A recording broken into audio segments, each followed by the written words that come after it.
আজকের রান্নার ভিডিও গরুর মাংসর আচার।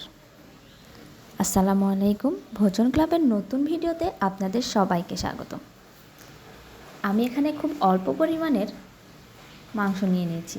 তারপর দিয়ে দিলাম গুঁড়ো মরিচ, হলুদ,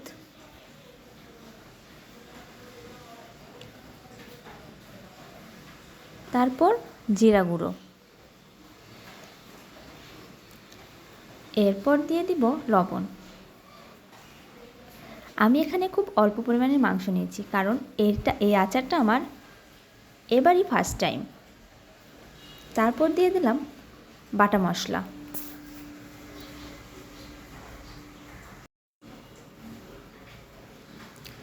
তারপর দিয়ে দিলাম সামান্য একটু সরিষার তেল। এবার মাংসটাকে ভালোভাবে মাখিয়ে নেব।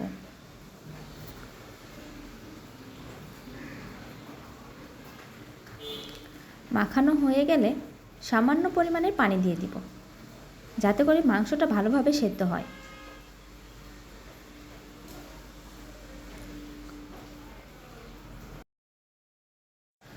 এরপর আমি মাংসটা সেদ্ধ করার জন্য রাইস কুকারে উঠিয়ে দিলাম। আর এদিকে ফাঁকে আমি মশলার আরও উপকরণগুলো রেডি করছিলাম। প্রথমে অনেকটা পরিমাণের সরিষার তেল দিলাম। এই আচার বানাতে সরিষার তেল কিন্তু একদমই লাগবে, কারণ আচার মানেই সরিষার তেল। তারপর দিয়ে দিলাম শুকনো মরিচ। শুকনো মরিচের সাথে দিতে হবে দারচিনি, কালো ফল, সাদা ফল, লবঙ্গ, আর এর সাথে অবশ্যই দিতে হবে রসুন। রসুনটা দেওয়ার সময় আমি ভিডিও করতে পারিনি, একা হাতে ভিডিও করছিলাম তো, তাই অনেক ঝামেলা হয়। এরপর দিয়ে দেব তেজপাতা। তারপর এটাকে ভালো করে নেড়ে চেড়ে কিছুক্ষণ রান্না করে নেব। আমার মোটামুটি এই তেলটি রেডি হয়ে গেছে। এরপর আমার মাংস সিদ্ধ হয়ে গেছে। অফ ক্যামেরায় আমি মাংসটাকে ভালোভাবে দুহাত দিয়ে ছিঁড়ে নিয়েছি।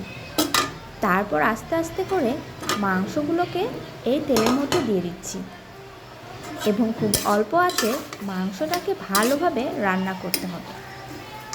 আপনারা চাইলে এখানে খুব অল্প পরিমাণের চিনিও অ্যাড করতে পারেন, তাহলে ঝাল মিষ্টি আচারটা হবে।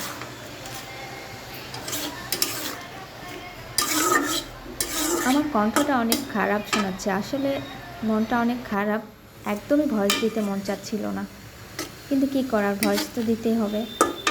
দেখেন আমার আচারটা প্রায় শেষের দিকে। আচারের কালারটা কিন্তু অনেক সুন্দর এসেছে। এরপর দিয়ে দেবো পাঁচফোড়ন। আচারের জন্য পাঁচফোড়ন কিন্তু মাস্ট, এতে করে আচারের গন্ধটা অনেক ভালো আসে। তো আমার আচারটা প্রায় হয়ে এসেছে। আমি পাঁচফোড়নটাকে একটু তেলের মাঝে ভেজে নিচ্ছিলাম। আমার আচারটা হয়ে গিয়েছে। আমার আচার আপনাদের কেমন লাগলো অবশ্যই জানাতে ভুলবেন না, এবং আপনারা বাসায় অবশ্যই ট্রাই করবেন।